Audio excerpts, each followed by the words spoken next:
Good afternoon, friends. This is John Singley, your host at Escambia Citizens Watch Live. It's Friday afternoon in beautiful downtown Pensacola. I think we are, Teresa. So we have some special guests this afternoon, and this is something that I have paid close attention to in my time, 10 years here in Florida now, and that is the evolution of the medical marijuana laws and industry, and more importantly, the relief and help it's brought to many people here in the state of Florida. And to tell that story right up here with all of you this afternoon, I'm pleased to introduce Holley and RayAnn Mosley. They're residents of Gulf Breeze. Many of you know Holley and RayAnn and the family. And they're in the studio with us this afternoon. And this is going to be a discussion about what Holley says is a ray of hope. It's a mother's story of love, healing, and the miracles of medical marijuana. And Holley, with that, I'll turn this over to you and RayAnn to tell us your story. What's going on here? Okay, well, thank you for having us. Yeah, you're welcome. So RayAnn is here to share the success that she's had. She was born on her first day of life. She started having seizures, and she unfortunately suffered with them every day from there on out.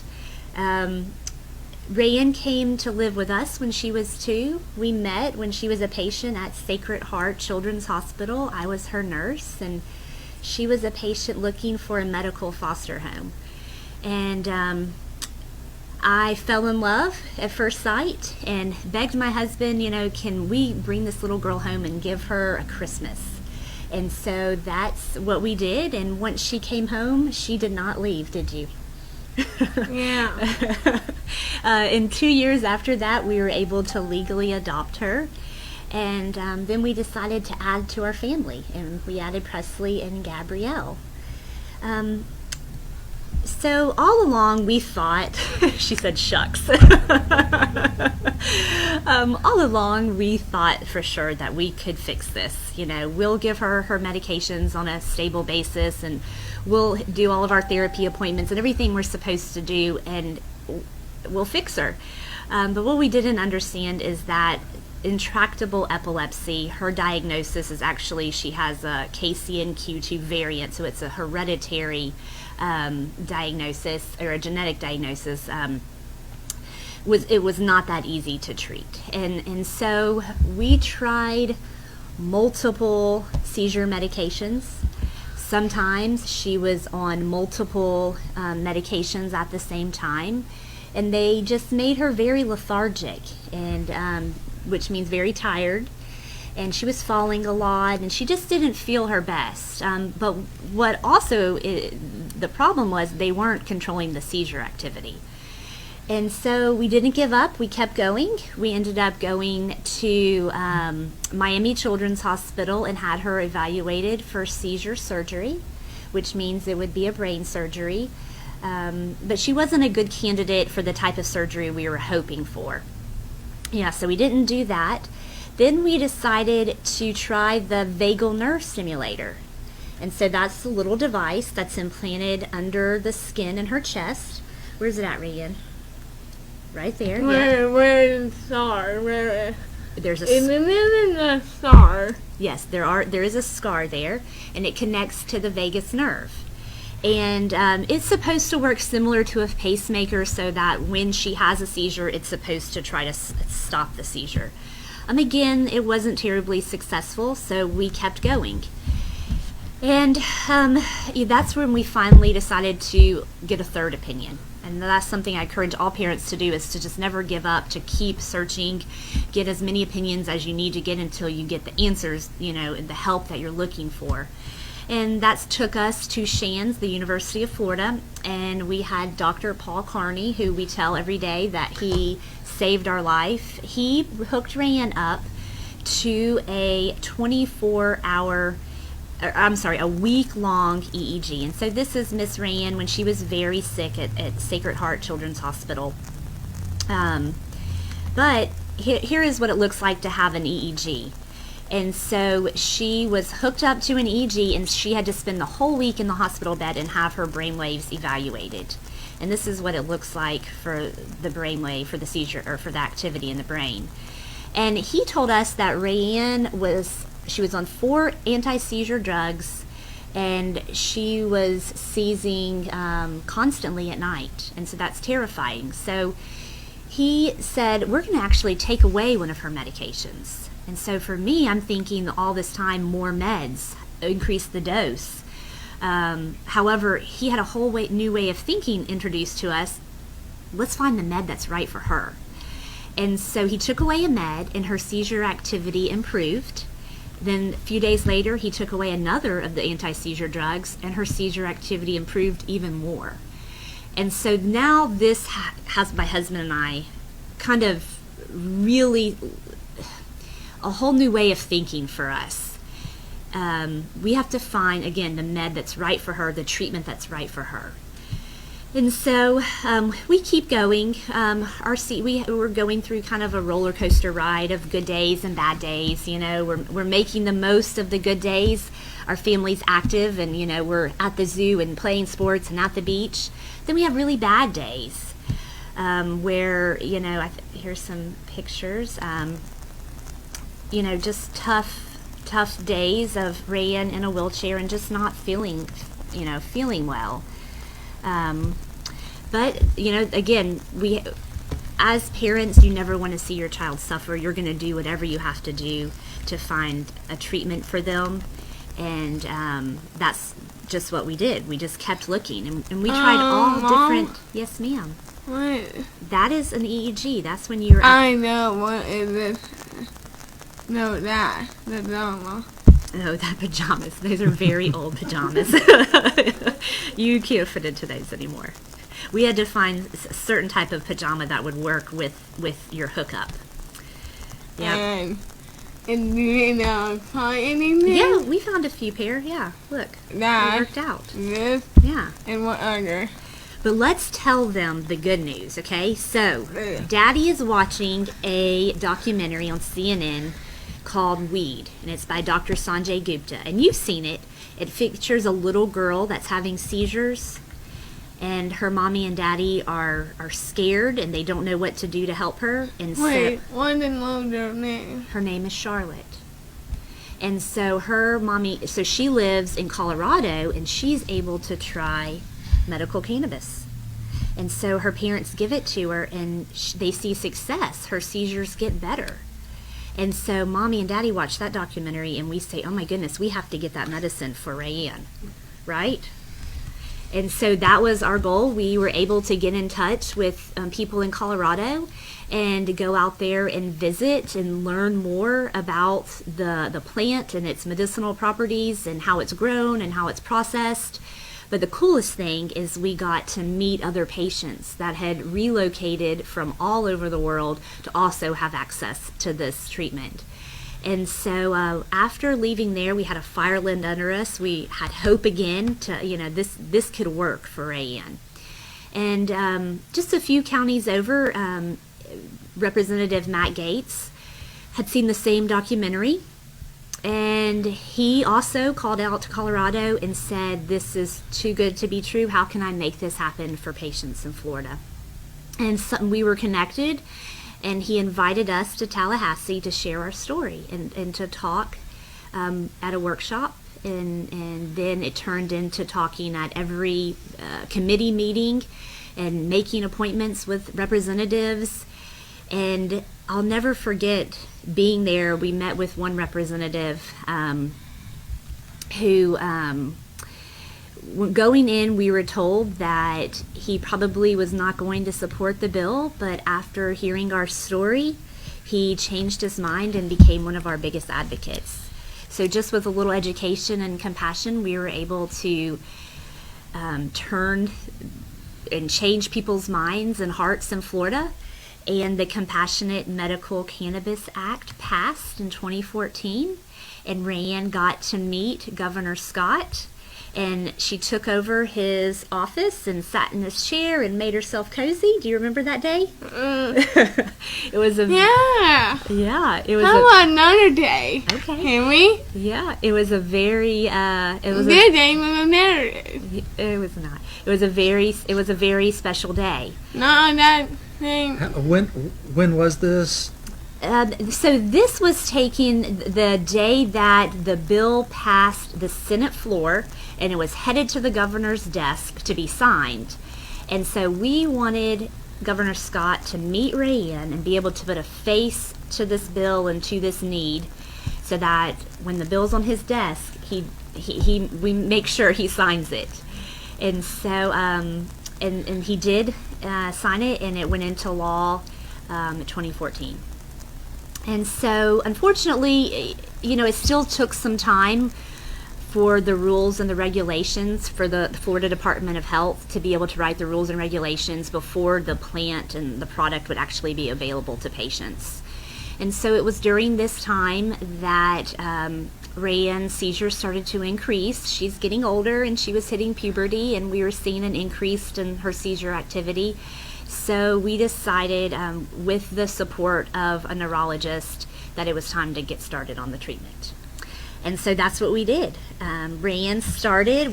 It's funny because we videoed this moment as if it was her first steps, or as if, it was any other huge momentous event that you videotape, in your child's life. And she takes her first dose of medicine, and it's just 0.2 ml, so it's just a drop. So we give it in her mouth orally, and we all cheer and celebrate. We had been waiting for this day, and just now had to wait and see, was it going to be successful for her. And so I was very diligent. I took very strict notes, worked very closely with her neurologist, and were able to wean her to a dose that we felt or titrate her to a dose that we felt was successful. And so initially, she was having improved gait, some little things, wasn't falling as much, maybe wasn't drooling as much. Her eyes and her complexion, her color just seemed clearer, more healthy. And so then eventually we started having days without seizures. And then eventually we started having weeks without seizures. You want to tell them how many years now that you are seizure free? 2. RayAnn is over 2 years seizure free. Yeah. And because of that, RayAnn's able to do so many things that maybe she did it, that we just never thought would be possible. She attended the Night to Shine dance. It's a Tim Tebow event. It was put on in Gulf Breeze. It was just the coolest night of the year. What do you have to say about it? You danced. You had a buddy to yourself all night. Yeah. Yeah. And then she also is now a member of Special Olympics and went and played a basketball tournament. And her team won a blue ribbon. Was that so cool? Yeah. Yeah. And, she's just doing other things academically and socially that we just always had hoped for. It's just any parents really, dream to just their child to be happy and healthy. And now we have this for RayAnn. That's an amazing story of not only courage, but truly mother's love, and for RayAnn, the courage to work with all the doctors and the hospitals and the people that truly cared for her that's an awful lot to ask of a young child over a period of time. So it's inspiring to hear her story, and particularly the positive outcomes.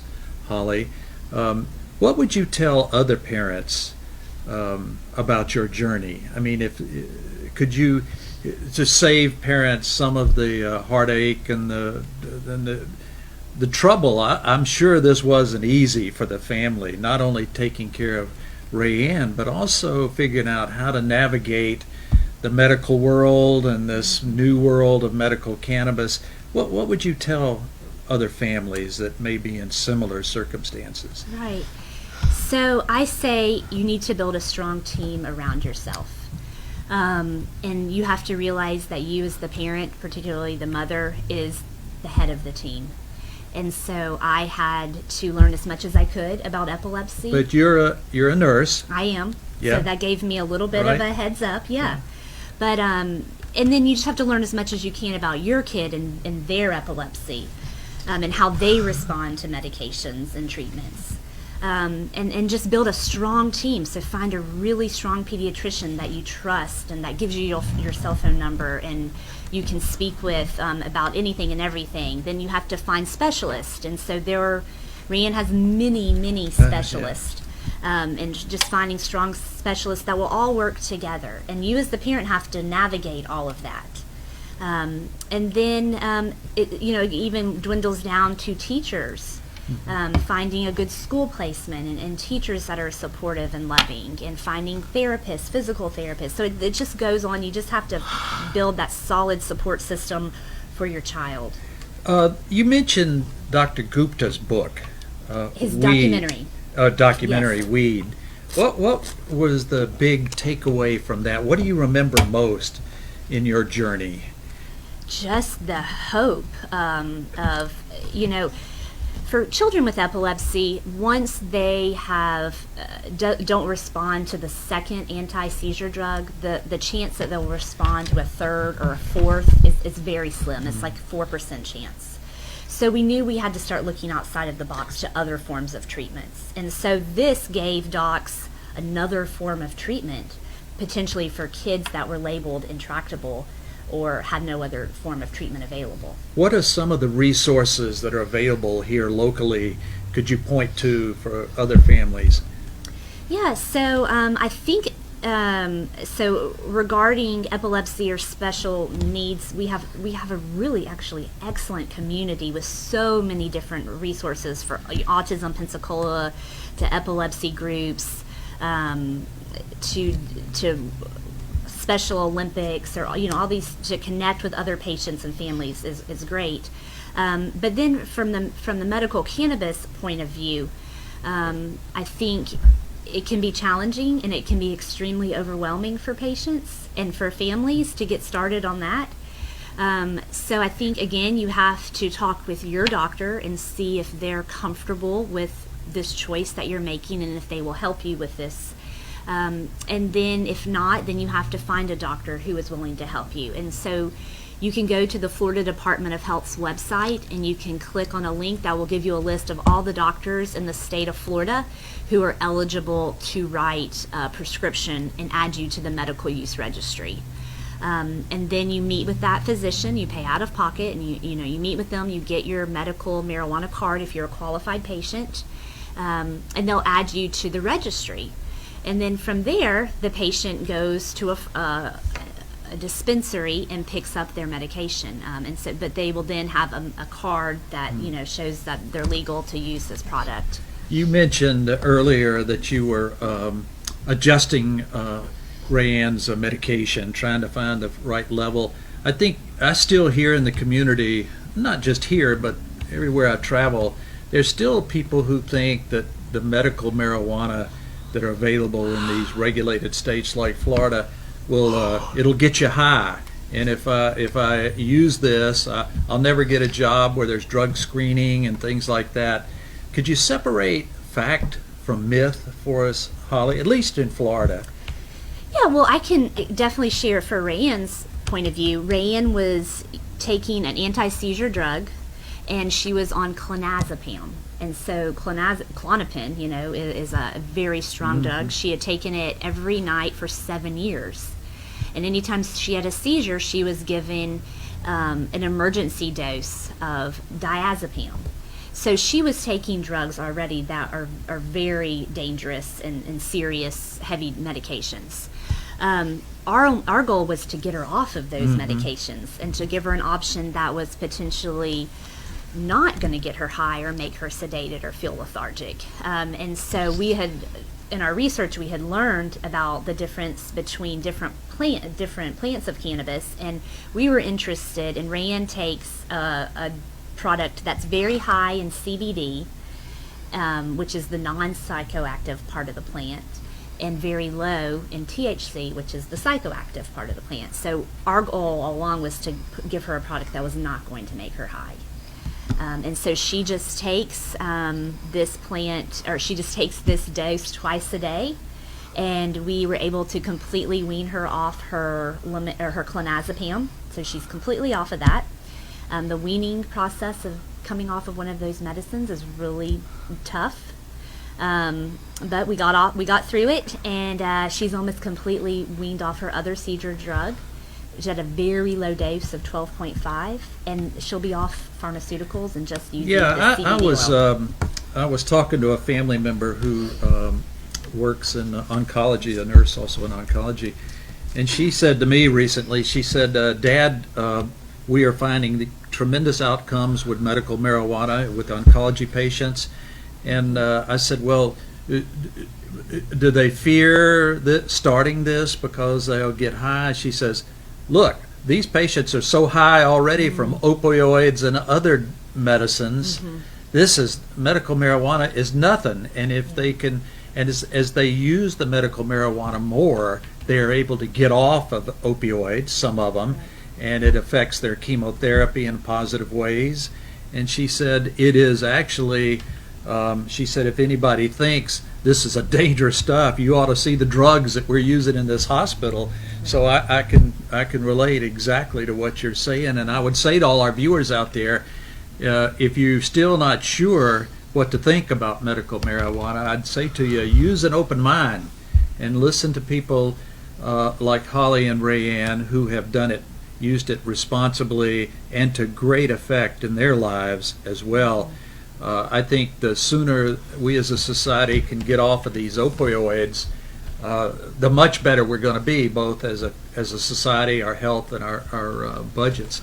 So one other thing I wanted to ask you about is, and this may be going sort of into the advocacy world as more than your journey, but where does Florida, in your opinion, where does Florida need to go from here as far as medical marijuana? Is this a path of recreational marijuana?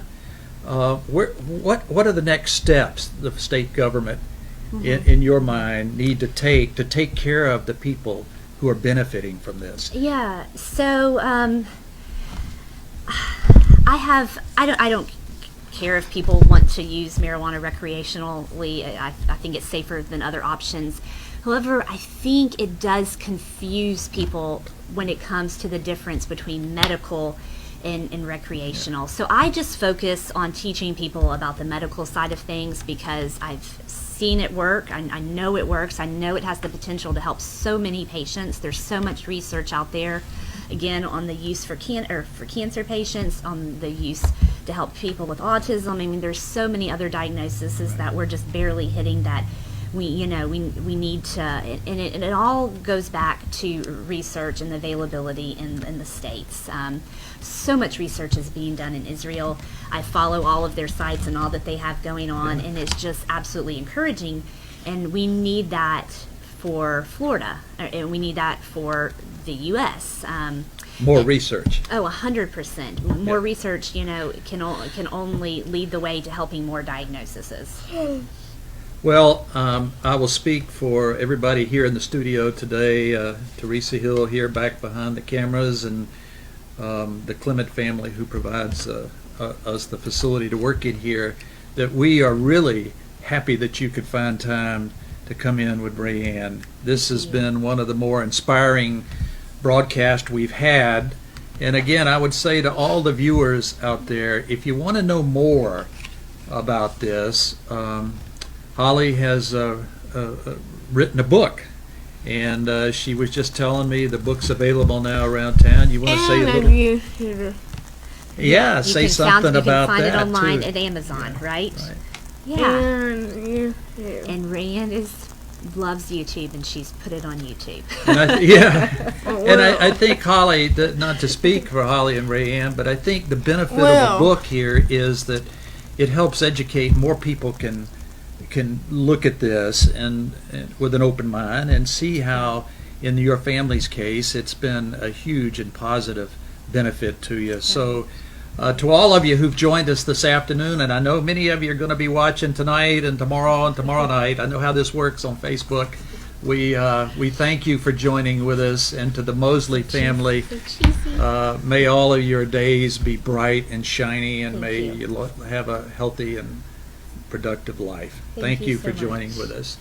So, folks, I'll see you on the next go around here of ECW Live. Thanks again. This is John Singley saying, have a great week.